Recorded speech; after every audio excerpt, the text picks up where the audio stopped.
다 함께 할렐루야로 반갑게 인사 나누겠습니다. 할렐루야, 할렐루야. 예, 새해 첫 한 주 안에서 평안하셨습니까? 오늘 첫 안식일 우리 이렇게 인사했으면 좋겠습니다. 올 한 해에도 주 안에서 행복하세요. 진심으로 우리 모든 성도님들이 주 안에서 행복하기를 바라겠습니다. 예수 그리스도의 이름으로 성찬의 말씀 증거하도록 하겠습니다. 고린도전서 11장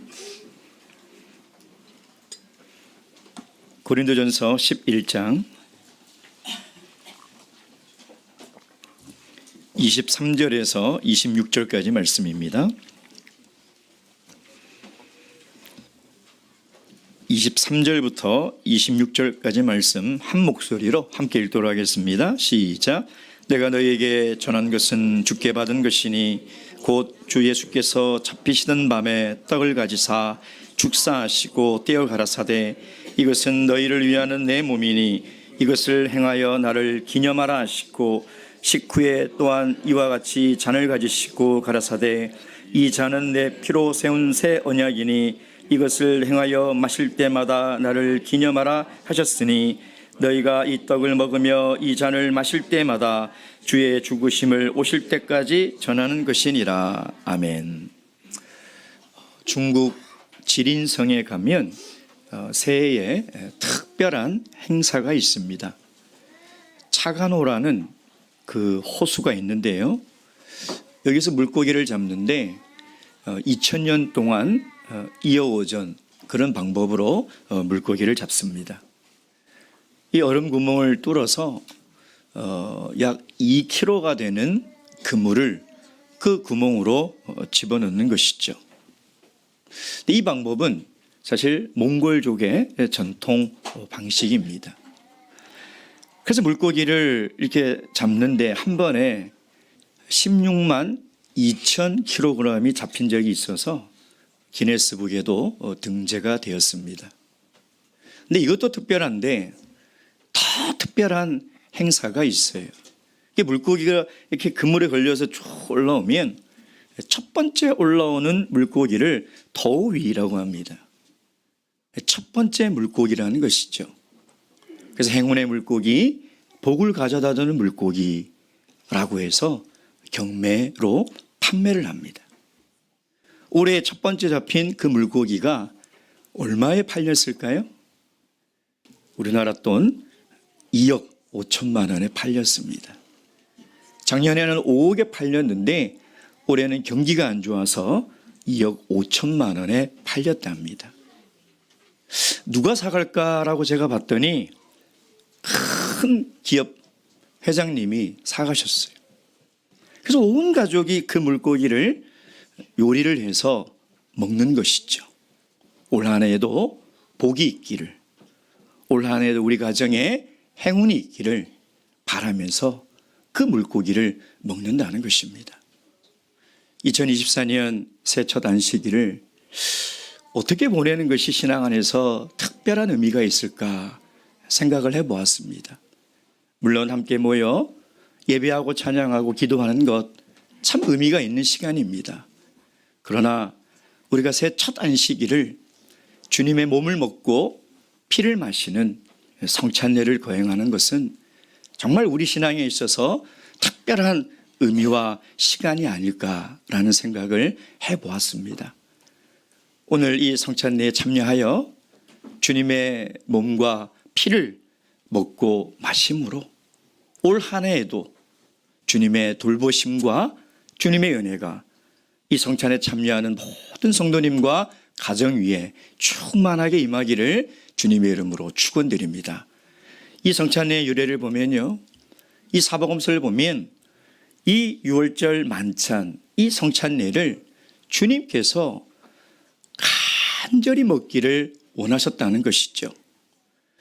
누가복음에 보면 주님께서 이렇게 말씀하셨습니다. 내가 이 유월절 만찬을 너희들과 먹기를 원하고 원하였노라. 원하고 원했다는 것은 간절히 원했다는 것이죠. 유월절이 됐으니 그들의 1500년 동안의 전통에 따라서 이 음식을 먹는 것이 아니라 주님은 그날에 이 성찬의 음식에 특별한 의미를 부여하고 있다는 것입니다. 이것은 그동안 먹어왔던 떡이 아니요 그동안 마셔왔던 잔이 아니었다는 것이죠. 그래서 예수님은 제자들과 이 만찬을 함께 먹기를 간절히 원했다는 거예요. 왜 이렇게 예수님께서 간절히 원하셨을까요? 그것은 이제 십자가의 죽음을 앞두고 제자들과의 마지막 식사이기도 하지만 정말 중요한 것은 예수님이 온몸을 통해서 제자들에게 하시고 싶은 말씀이 있었다는 거예요. 내가 십자가를 지기 전에 내 살과 피를 나눠주면서까지 제자들에게 가르쳐주고 싶은 교훈이 있었다는 거예요. 그래서 주님은 제자들과 함께 이 성찬의 마지막 만찬을 먹기를 원하셨다는 것이죠. 주님의 이 간절한 마음은 오늘도 동일한 것입니다. 우리가 이 성찬에 참여할 때 주님은 간절히 기대하시는 것이 있어요. 그것은 이 성찬을 통하여 주님께서 주시는 교훈이에요. 이 성찬을 통하여 주님께서 하시는 그 말씀을 우리가 깨닫고 이해해야 한다는 것이죠. 그래야 이 떡이 의미가 있는 것이고 이 잔이 의미가 있는 것이에요. 믿음으로 이 떡과 잔을 받을 때 주님께서 이 몸과 피를 주시면서까지 오늘 이 시간 우리에게 하시고 싶은 말씀이 무엇이었을까? 자신의 모든 생명을 다 내어주면서까지 우리에게 가르쳐주고 싶은 그 교훈이 무엇이었을까? 그것을 잘 깨달아 이 성찬에 참여하는 저와 여러분이 되기를 주님의 이름으로 축원드립니다. 주님이 첫 번째 원하셨던 것은요, 주의 죽으심을 기념하는 것입니다. 오늘 본문 24절 25절 축사하시고 떼어 가라사대 이것은 너희를 위하는 내 몸이니 이것을 행하여 나를 기념하라 하시고 19회 또한 이와 같이 잔을 가지시고 가라사대 이 잔은 내 피로 세운 새 언약이니 이것을 행하여 마실 때마다 나를 기념하라 하셨으니. 어떻게 주님의 죽으심을 기념할 수 있을까요? 기념한다는 것은 기억한다는 것이죠. 여러분, 우리가 작년을 회고해 보세요. 여러분, 몇 번이나 주님의 십자가를 기억하고 살아가셨나요? 몇 시간이나 주님의 죽으심을 묵상하며 살아가셨나요? 이 결코 쉬운 일이 아닙니다. 우리가 오늘 한 해를 살아갈 때에 주님의 죽으심을 잊지 않고 기억하며 살아가는 것, 이거 결코 쉬운 일이 아니라는 거예요. 우리가 너무 바쁘게 살아가요. 너무 다람쥐 쳇바퀴 돌듯이 열심히만 살아가요.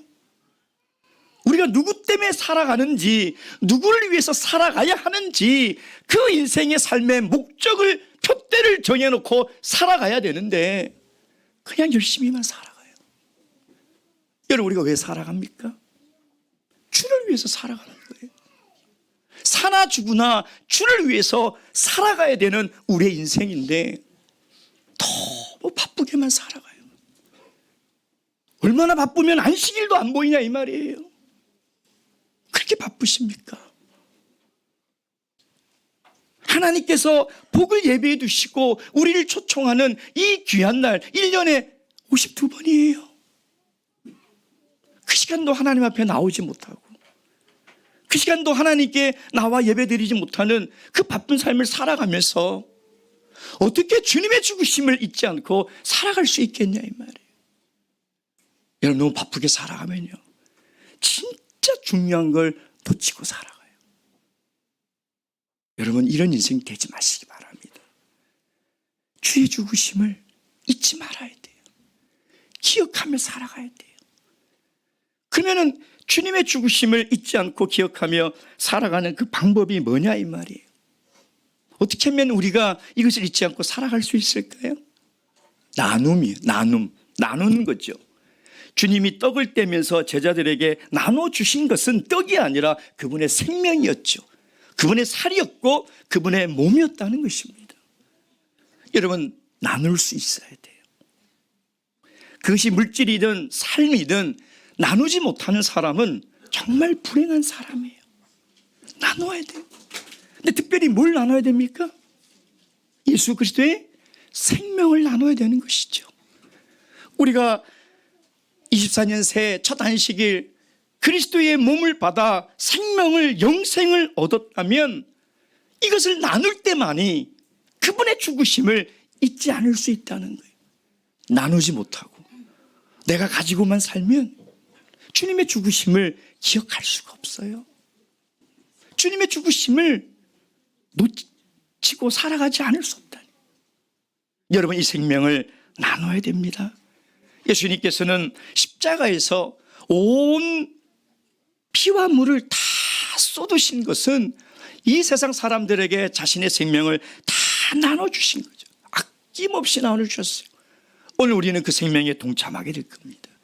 그 영원한 영생의 생명을 우리가 받게 될 겁니다. 나누세요. 그걸 나눌 때만이 주의 죽으심을 기억하며 살아갈 수 있는 유일한 방법이라는 거예요. 여러분, 새해에도 우리는 전도해야 합니다. 10년이 지나도 20년이 지나도 안 되는 사람이라도 해야 합니다. 이런 양도 찾아야 하고요. 특별히 정말 사랑하는 가족들, 영원한 생명을 잃어버리고 세상에서 방황하는 그 귀한 가족들, 그냥 둬서는 안 돼요. 미뤄서도 안 된다는 것입니다. 우리가 누리는 영원한 생명을 그들에게 나눌 수 있어야 돼요. 바라옵기는 올 한 해는 그리스도께서 우리에게 주신 그 귀한 생명을 나만 가지고 누리며 주의 죽으심을 잊어버리고 살아가는 어리석은 인생이 아니라 그 생명을 다 나눌 수 있는 귀한 한 해가 되기를 주님의 이름으로 축원드립니다. 두 번째, 주님께서 자신의 생명을 내어주면서 오늘 우리에게 성찬을 통하여 가르쳐주고 싶어하는 그 교훈이 뭔가? 그것은 바로 섬김과 헌신이라는 것입니다. 여러분, 주님께서 이 땅에 오신 목적은 섬기러 오셨죠. 그 섬김의 방법은 십자가에서 죽으신 것입니다. 어떻게 죽음으로 사람을 섬길 수 있겠습니까? 어떻게 죽기까지 섬길 수 있겠습니까? 이 섬김보다 위대한 섬김은 아마 없을 것입니다. 근데 더 놀라운 것은요, 죄인을 위하여 섬기셨다는 거예요. 어떻게 나 같은 죄인을 위하여 죽으실 수 있냐 이 말이에요. 여러분, 내가 뭐길래? 여러분, 내가 예수 그리스도의 생명과 바꿀 가치가 있는 존재냐 이 말이에요. 나같이 어리석고 욕심 많고 연약하며 하나님께 순종하지 않고 내 멋대로 살아가는 내 인생을 볼 때 당신의 생명을 버려서 뭐까지 나를 살리실 정말 가치 있는 삶을 살아가냐 이 말. 그렇지 않죠. 우리 정말 주님 앞에, 그 십자가 앞에 고개를 들 수 없을 정도로 우리는 죄인이에요. 근데 나 같은 죄인을 위하여 주님께서 죽으셨다는. 여러분, 의인을 위해서는 죽을 수 있습니다. 선인을 위해서는 죽을 수 있어요. 누가 죄인을 위해서 죽겠습니까?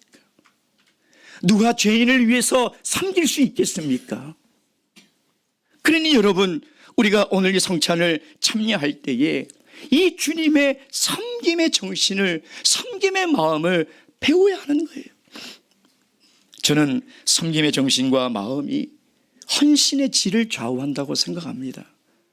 헌신의 자리에 있는데도요, 억지로 어쩔 수 없이 하는 자리가 있어요. 어떤 헌신의 자리에는요, 자기 마음대로 해요. 자기 기분대로. 기분이 좋으면 하고 기분이 나쁘면 안 해요. 그 사람이 마음에 들면 섬기고 마음에 안 들면 안 섬긴다는 것이죠. 여러분, 주님은 나 같은 죄인도 섬기셨어요. 나 같은 죄인도 섬기셔서 오늘 당신의 살과 피를 내어주시는 거예요. 우리에게도 이 십자가에 섬김의 마음이 있어야죠. 이 섬김의 마음이 있다면 섬기지 못할 사람이 누가 있겠습니까? 이 십자가에 섬김의 정신이 있다면 섬기지 못할 곳이 어디에 있겠냐 이 말이에요.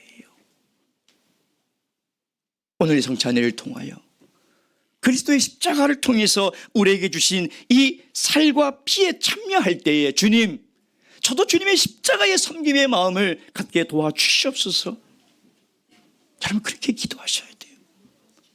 오늘 성찬이 끝나면 이제 24년 이 교회를 섬기고 성도를 섬길 새로운 직분자들에게 임명식을 합니다. 새로운 임원과 신도회장과 전도와 또 각 직분자들을 임명을 합니다. 임명장은 교회가 하나님을 대신해서 드리는 거예요. 하나님이 드리는 거죠. 여러분 이 임명장을 받는 우리 귀한 직분자들, 하나님이 세우셨다는 믿음이 있으시길 바랍니다. 사람이 세운 것이 아니에요. 하나님이 사람을 통하여 불러주시고 세워주신 거예요. 만약에 구약이라면 기름을 부었겠죠. 기름을 부었다는 것은 하나님이 세웠다는 거예요. 그러면 우리는 그리스도의 십자가의 정신으로 그 헌신의 자리를 지켜야 하는 거예요.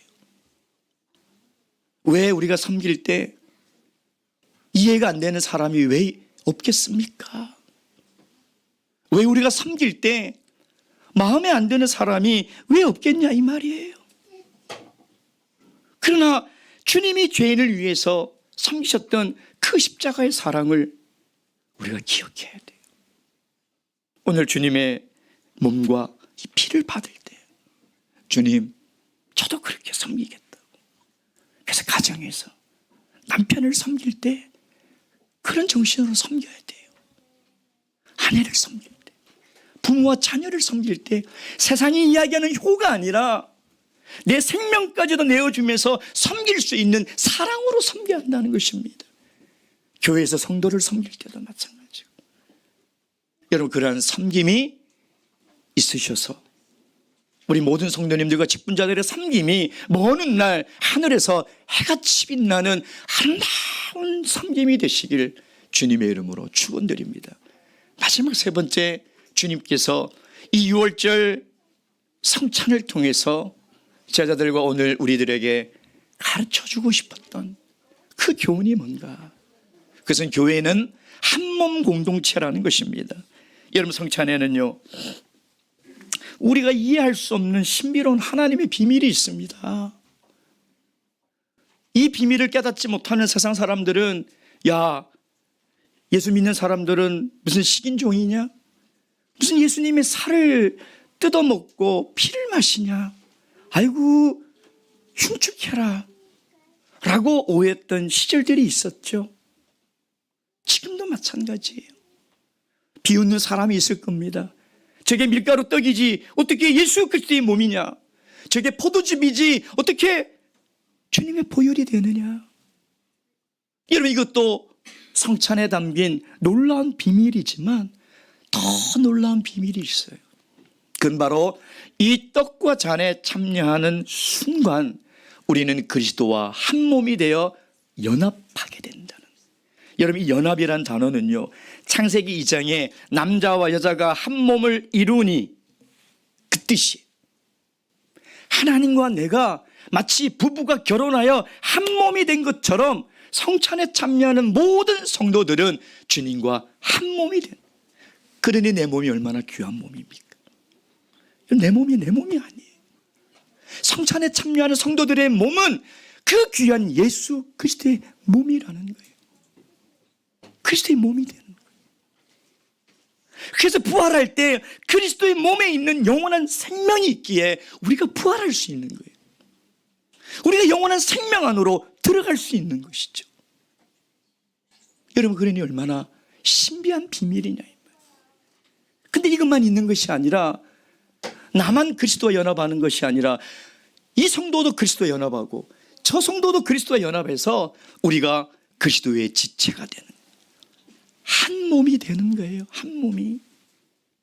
그걸 주님께서 자신의 삶을 다 내어주면서까지 가르쳐주고 싶었던 교훈이 이거예요. 교회는 세상 조직이 아닙니다. 교회는 동호회가 아니에요.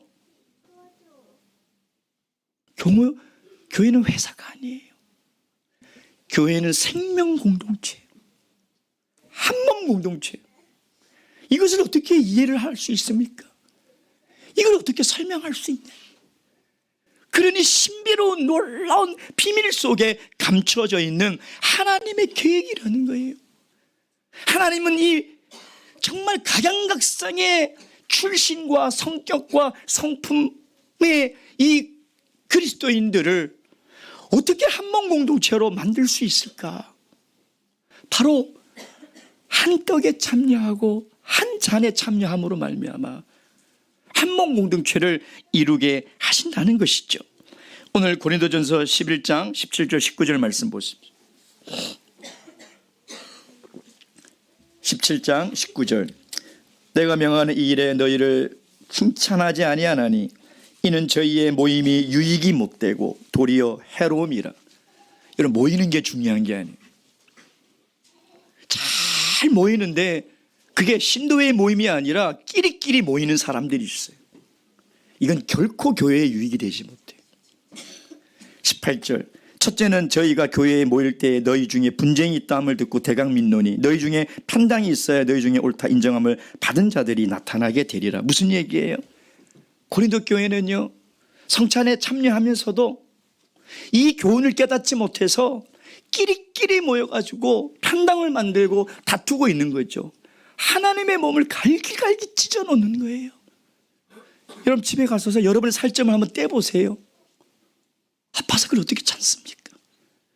여름에 가서 생살 옆구리를 한번 떼보세요. 그 고통을 어떻게 참냐 이 말이에요. 여러분, 우리가 연합하지 못하고 우리가 다투고 분당하고 분쟁하는 것은 주님의 몸을 갈기갈기 찢어놓는 거예요.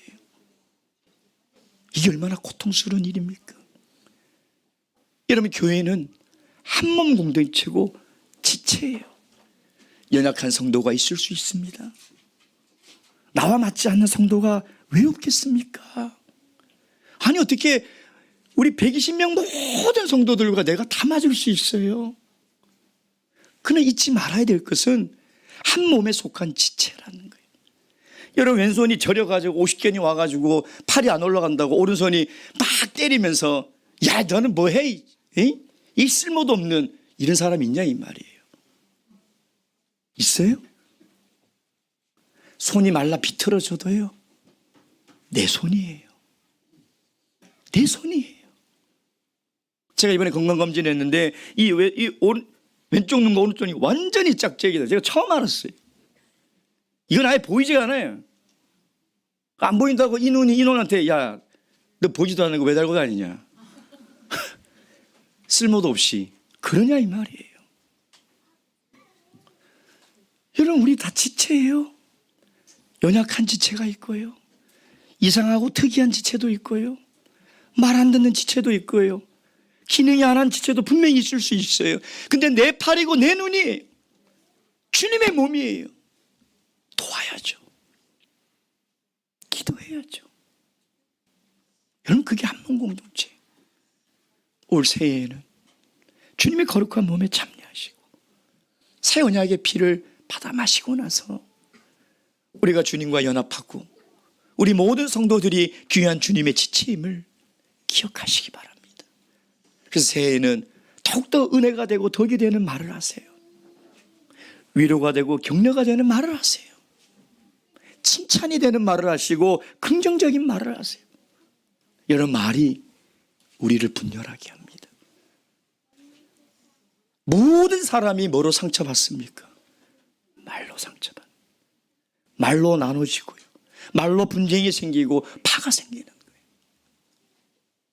바로 기는 새해에는 더욱더 우리 강남교회가 그리스도와 연합하여 한 몸 공동체를 이루고 성령이 하나 되게 하신 것을 힘써 지키시어 하나님 주신 사명을 다 감당하는 귀한 교회 공동체가 되기를 주님의 이름으로 축원드립니다. 묵도하시겠습니다.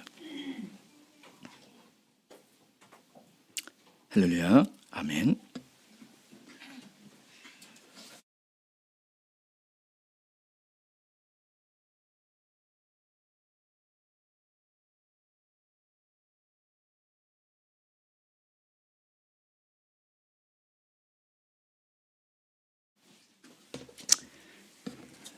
떡에 우리 축사하도록 하겠습니다.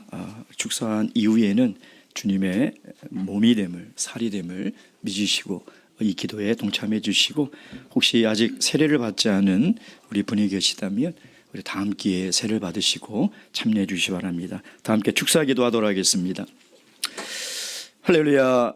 사랑과 긍휼이 풍성하신 주님, 진심으로 감사드립니다. 부족하고 부끄러운 저희들에게 다시 새로운 한 해를 시작하게 하시고 특별히 이 귀한 시간을 허락하시니 감사드립니다. 주님의 몸을 먹게 하시고 영생의 부활의 축복을 주시니 주님 감사를 드립니다. 주님, 당신께서는 죄인된 저희들을 위하여 모든 것을 아낌없이 주셨거늘 저희들은 주님께 온전히 드리지 못하고 살아왔습니다. 오늘 이 몸에 참여할 때에 우리의 생명과 시간도 모두 주님의 것임을 믿고 깨닫게 도와주셔서 새해에는 섬김과 헌신의 자리에서 살아갈 수 있도록 인도하여 주시옵소서. 또한 이 선한 결심 위에 주님께서 긍휼을 베풀어 주셔서 우리의 마음을 지켜주시옵소서. 주님, 또한 이 떡을 먹는 모든 성도님들에게 이 한 떡에 참여하여 주님과 연합하고 우리 모두가 한 몸 공동체가 된 것을 믿게 도와주시옵소서. 그리하여 새해에는 더 많이 이해하고 더 많이 참아주며 더 많이 용서하는 한 몸 공동체가 될 수 있도록 주님 도와주시옵소서. 축사 이후에는 이 떡이 주님의 몸이 됨을 믿사오며 예수 그리스도의 이름으로 축사하기도 드렸습니다. 할렐루야. 아멘. 다 함께 찬송가 부록 8장인가요? 네, 부록 8장 찬송하도록 하겠습니다.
떡은 받으시고 드시지 마시고 가지고 계시다가 함께 감사 묵도하고 드시도록 하겠습니다.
혹시 떡을 받지 못한 분 계십니까? 세례를 받지 않으신 분들은 다음에 세례를 받으시고 참여해 주시길 부탁드리겠습니다. 다 함께 묵도하시고 제가 종을 치면 떡에 참여하도록 하겠습니다. 묵도하시겠습니다.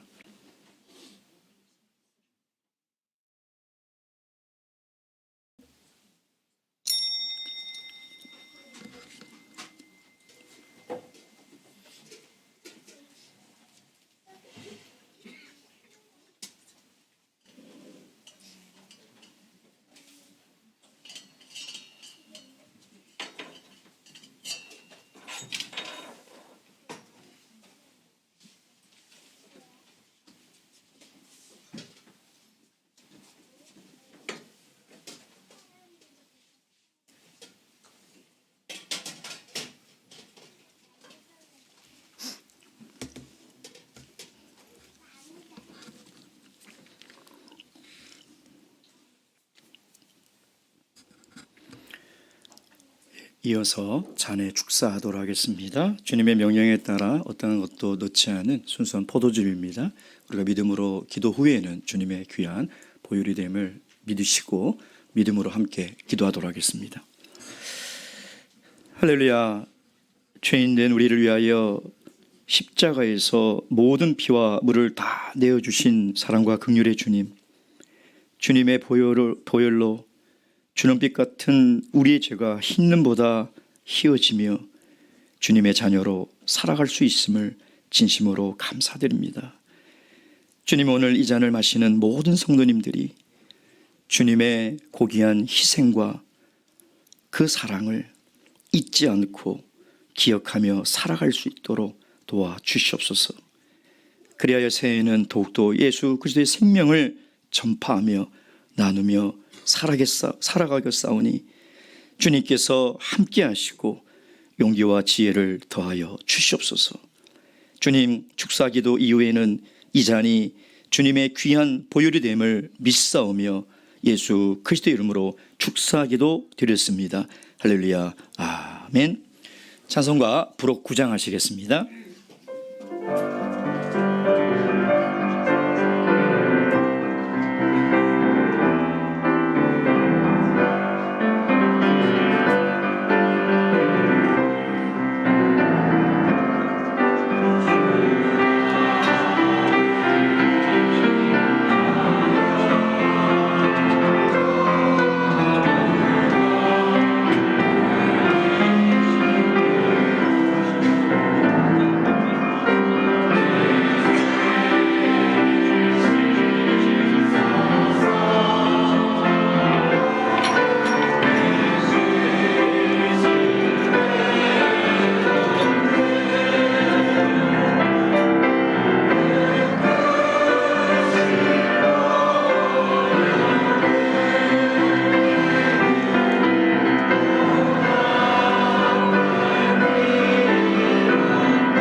받으시고 각자 개인 감사 묵도하시고 드시기 바라며 우리 아동들은 부모님들이 잘 살펴주시기 바랍니다.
성령으로 기도하시겠습니다. 오늘 주님의 몸과 피에 동참하여 새로운 한 해를 살아가게 됩니다.